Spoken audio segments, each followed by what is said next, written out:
A cúpula da Organização de Cooperação de Xangai em Tianjin terminou sem aquele avanço que o Kremlin tanto queria levar para casa em uma bela embalagem.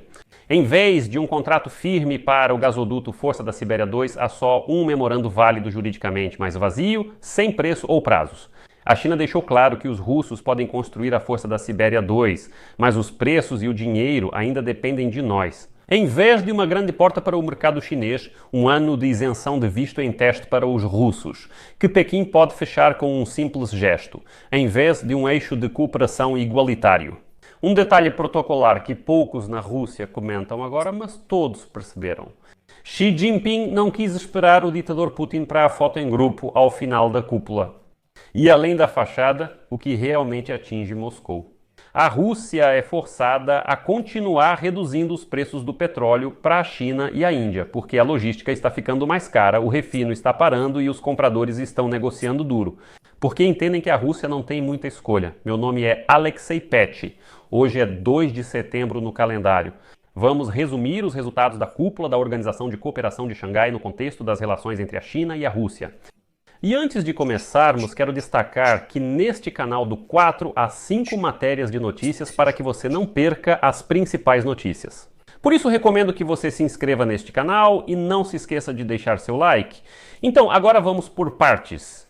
Vou começar com uma citação de Xi Jinping, que declarou: "Rejeitamos a lógica do bullying, onde o forte dita aos fracos, e propomos um mundo multipolar organizado. Menos sanções, mais confiança, livre comércio, transações em moedas nacionais, cadeias de suprimentos protegidas." Essa longa fórmula soou como um manifesto da cúpula da Organização de Cooperação de Xangai e, ao mesmo tempo, como uma tarefa técnica para bancos e corporações dentro da China. Ou seja, é possível trabalhar com a Rússia, mas sob o guarda-chuva de Pequim e de acordo com as regras de Pequim. Putin repetiu seu refrão habitual e afirmou que é necessário discutir a paz na Ucrânia, mas sem admitir erros do Ocidente. As conversas seguirão como conversas. A Rússia aceita dialogar, mas diálogo não é ultimato. Bem, e então, dentro dessa mesma ótica, veio um gesto tão pacífico em direção ao Ocidente de Putin. Putin afirmou que a Rússia nunca se opôs à entrada da Ucrânia na União Europeia, mas destacou que a OTAN é outra questão.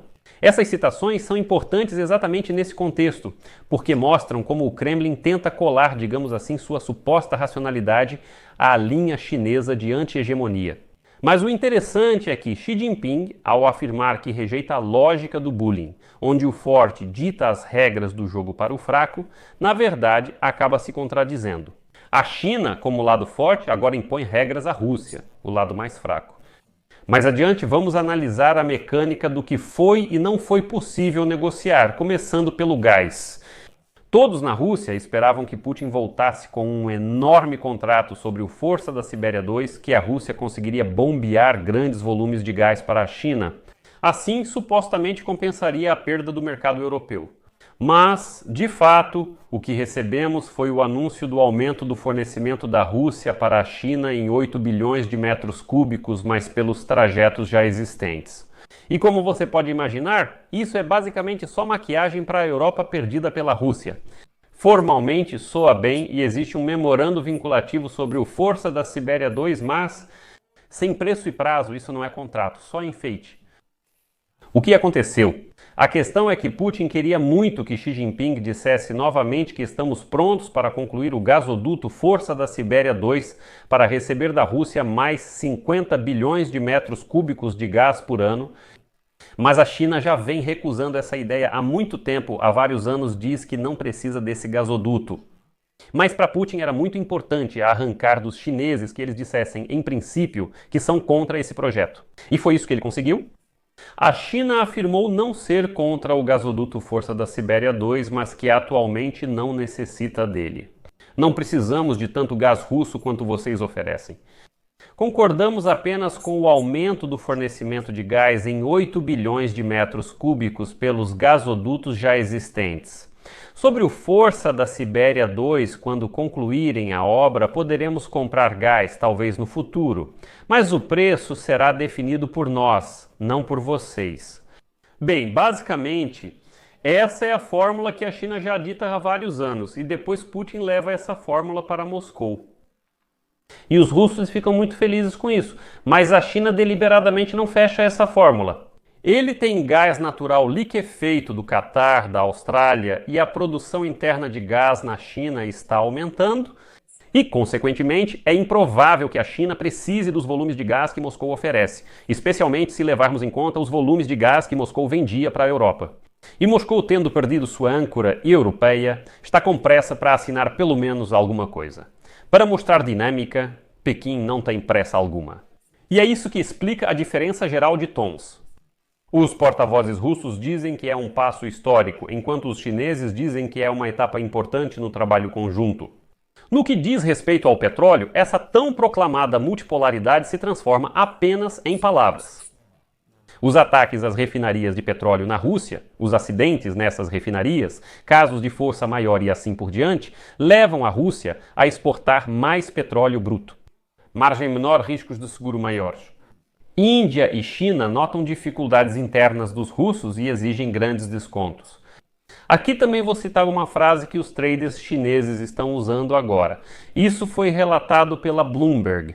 Nós não somos filantropos. Para cada ponto de risco, um ponto de desconto. Sem seguro transparente, compramos mais barato. Não cobriremos seus riscos de reparo, assuma-os. É isso que impulsiona o mercado, não a propaganda. Ou seja, os chineses estão dizendo abertamente: olhem, nós vemos que vocês têm enormes problemas, mas esses problemas são de vocês. Estamos prontos para comprar o petróleo russo, mas com um grande desconto, porque também estamos correndo riscos. Os americanos podem impor tarifas adicionais, precisamos cobrir esses riscos de alguma forma, por isso grande desconto. E hoje ficou sabido que a Rússia está dando um desconto adicional tanto para a Índia quanto para a China no seu petróleo. Além disso, esse desconto ficou ontem 4 vezes maior do que era no início de julho deste ano. O que mais aconteceu na cúpula da Organização de Cooperação de Xangai-Bem, publicamente na vitrine? É a fundação do Banco da Organização de Cooperação de Xangai. Pagamentos em moedas nacionais, cadeias livres e sem politização. Na verdade, surgem aqui questões bastante entediantes. Quem faz o seguro? Onde consertar os petroleiros? O que dirão os portos europeus? E aí no feed de notícias aparece um sintoma. Um dos bancos regionais chineses, que foi sancionado pela União Europeia, está encerrando todas as operações com russos. Aqui está, vou citar novamente a Reuters. Os chineses afirmam que não podem arriscar as contas correspondentes por causa de uma única região, pois os negócios globais são muito mais importantes para eles. Aqui está. Para Pequim, multipolaridade. Isso encerra no Comitê de Crédito. Ou seja, ao perceberem o risco de perder o mercado ocidental, preferem fechar esse banco para os russos. Vamos resumir este episódio. O que a Rússia conquistou com o petróleo? Foi forçada a dar um grande desconto, os bancos chineses se recusam a trabalhar com os russos. A multipolaridade de Xi Jinping para onde aparecem riscos. China está pronta para comprar gás russo com desconto novamente. Força da Sibéria 2. Bem, por enquanto só no papel. Talvez ela seja concluída e talvez os chineses comprem gás por ela no futuro. Houve um episódio que mostrou que Xi Jinping se considera absolutamente o principal nessa dupla, ou seja, China e Rússia.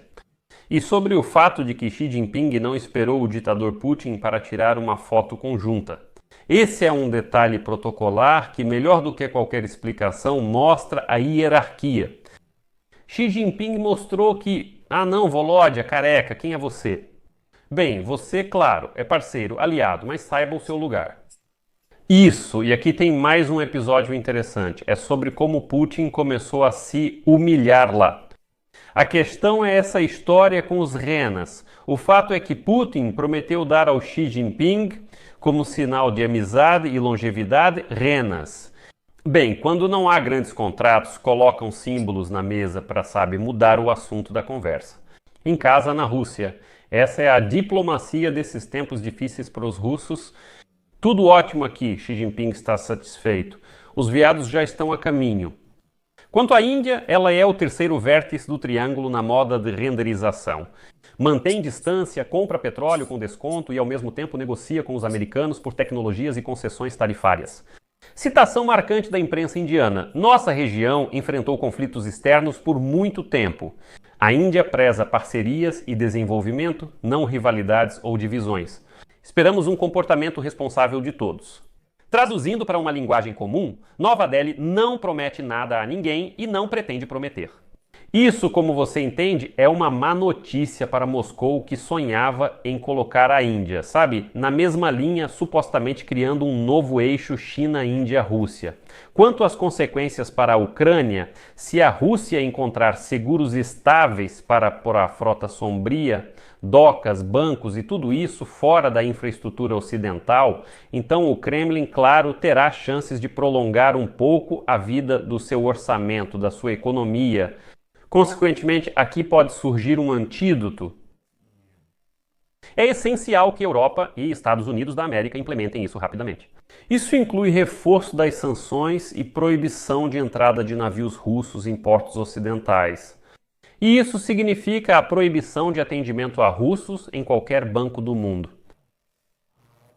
Devem existir filtros rigorosos de seguro, proibições de reparo da frota clandestina na União Europeia, Grã-Bretanha e assim por diante.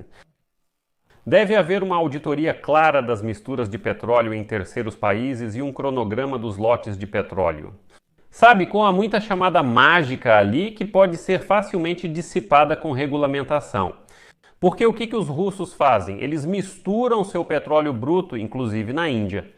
Por outro lado, dizem que isso não é russo, mas de outro país.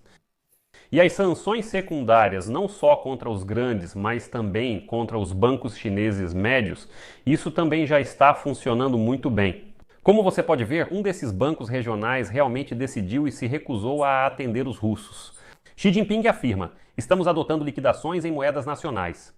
Por isso, para Xi Jinping e Putin, a cúpula da Organização de Cooperação de Xangai não é por amor, mas por interesse. A China é o caixa aqui e a Rússia é apenas um visitante. A multipolaridade é destacada, mas os petroleiros precisam de seguros, não só de declarações grandiosas. Por isso, a estratégia do Ocidente é muito simples: atacar justamente o caixa, atacar os orçamentos. Então, como vocês podem imaginar, quando a cúpula terminou e os microfones foram desligados, aí sim o trabalho começou de verdade. Na cúpula, dava para fazer várias declarações. Mas, na prática, vemos que não há resultados concretos ou reais para o Putin aqui. Deixo reticências aqui. Dê sua opinião e conclusões nos comentários. Inscreva-se no canal.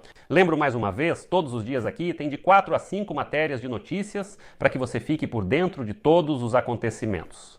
E não se esqueça de deixar o like, isso também é muito útil. Cuidem-se. Tchau a todos.